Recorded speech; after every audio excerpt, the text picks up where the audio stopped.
Manchester United are back in the mud, and it's only taken them one day to get there. Hello, welcome to today's video. I'm going to be having a look at Manchester United and their latest links to Adrien Rabiot and Marko Arnautovic. What on earth is going on here? So, Manchester United opened their Premier League campaign on Sunday. They lost 2-1 at Old Trafford to Brighton, who have also just lost their two best players, in Marko to Chelsea and Yves Bissouma to Tottenham Hotspur. And in response to that, they have kind of reverted to a strategy and a tactic that they've employed in previous years, which is panic buying and short term fixes in lieu of long term strategic planning. Um, this is a new regime at Manchester United. They've gone as Ed Woodward, in as Richard Arnold. They have finally, after a short-term experiment with Ralph Rangnick, they've seemed to appoint John Murta as head of player personnel and I suppose talent acquisition. And yet we see the same mistakes play out over and over and over again. So ultimately, the story of United summer. I mean, they've made some good signings in the likes of Lissandro Martinez, Christian Eriksen, Tyrell Malacia, but it's largely been slow. This has probably needed a complete clear out at Old Trafford, an overhaul this summer, where they bring in 8 to 9 players and get rid of hopefully just as many out the other side. And while they've got a lot of outgoings and they have cleared a lot of their wage bill off, their recruitment has been stalled is probably the nicest way of putting it so far. And that's largely down to the fact that they've spent majority of the summer circling one Frankie de Jong, who for 3 months, while he might not have said it publicly, has very much made it known, or at least imitated to those close to him as well as those close to the game, that he's no intention of going to Old Trafford and he's every intention of staying and playing for Barcelona, who also seemingly can't get rid of him because of a very complex contract situation where the clubs just seem flat out refusing to pay the money that is owed to this player. So United, on one hand, I can understand them playing poker with Barcelona and ultimately forcing their hand, because while they're saying that they have support for De Jong and they want De Jong and they rate him, also, it's become known that they can't register or host new players until they get this guy off the books. And United obviously want to benefit from that situation by being there to pick up the scraps when the dominoes ultimately fall. Which, who knows? We'll see if they will, given how on earth are Barcelona doing what they're doing at the moment. But that's a separate matter. So in lieu of this, they opened the Premier League campaign yesterday. They have a disaster of a game, disaster of a day, and the same problem, the same issues that had been staring them in the face for many years in their midfield, and relatively recent in the fact that they had Christian Eriksen, I suppose, masquerading as a false nine yesterday, in lieu of Ronaldo being on the bench for, I suppose, his indiscretions over the summer and in the way he's treated the club and his mooted exit, and the injury to Martial.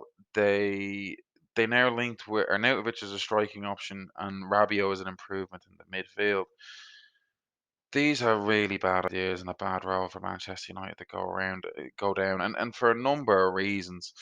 From a footballing perspective, starting with Arnautovic, this is a 33-year-old. You already have a problem with a 38-year-old.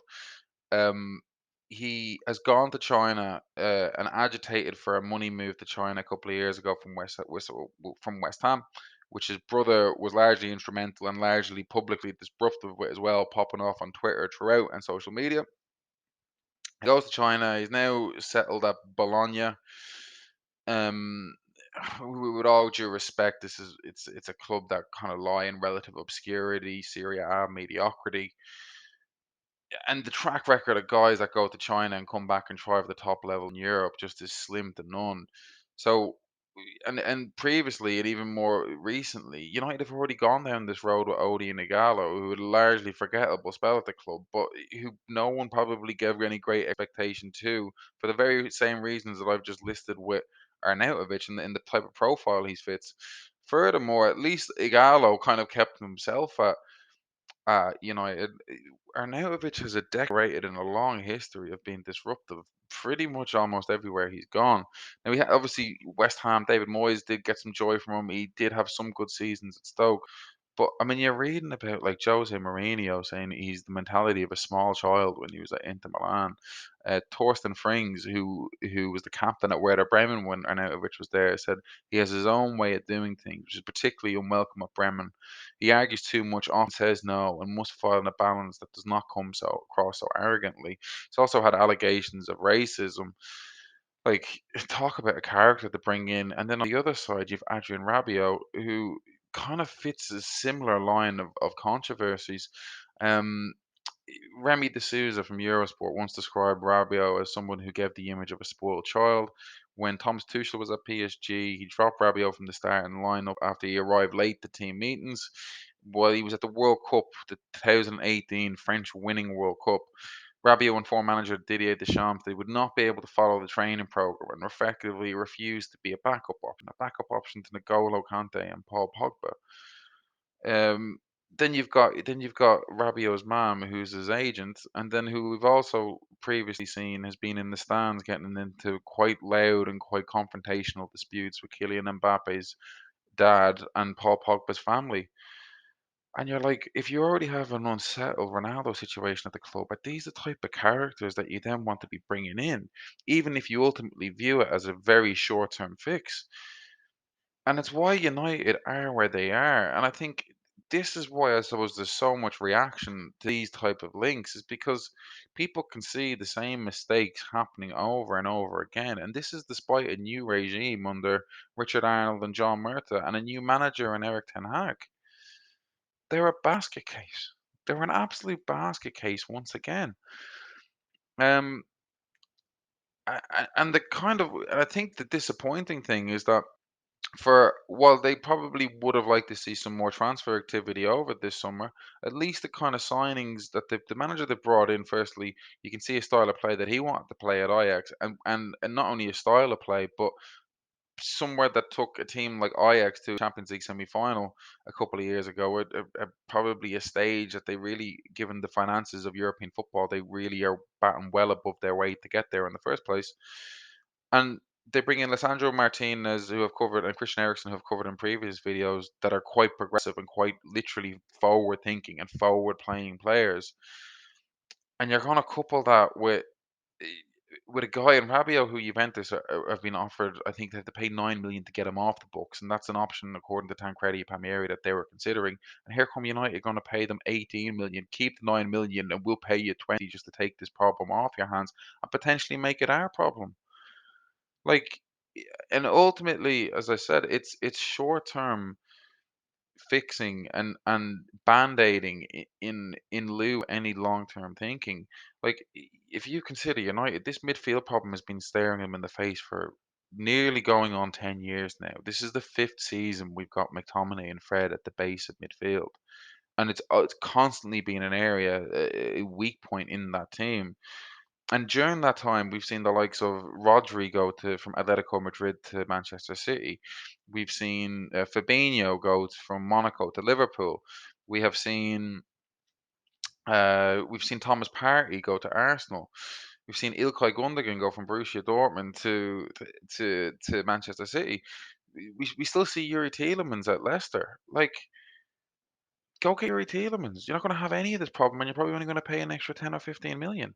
Like, if you can't get Frankie De Jong, get someone that there is Premier League proven. Like, we've seen Tchouaméni go to Real Madrid. We've seen Frank Kessie move from Milan to Barcelona. There's been players out there that have fit this mold. United just don't seem to be going anywhere near them. They want to take 20 million on one disruptive player that has more or less been toxic in the dressing rooms he's been in, and you've got another in Arnautovic who fits the exact same profile, adding to an already tense and unsettled situation with your star player and highest earner in Cristiano Ronaldo.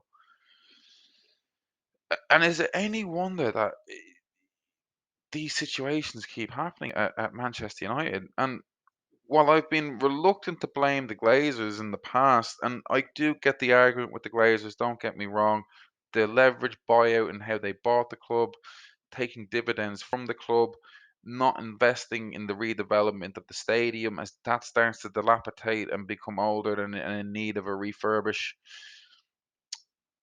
It, but my whole thing was they spent the billion. But even further, and not to say that those points that I've just made aren't valid because they very much are, but they're ultimately the ones that are appointing the people to run this football club. And obviously, we've seen the Ed Woodward era.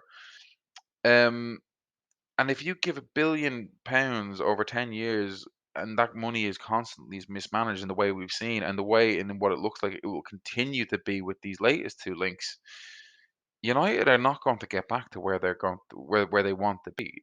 I mean, we're not even talking about title contention. We're just talking about getting back into the top four with them as being signs of significant progress. And this isn't the way forward towards achieving that.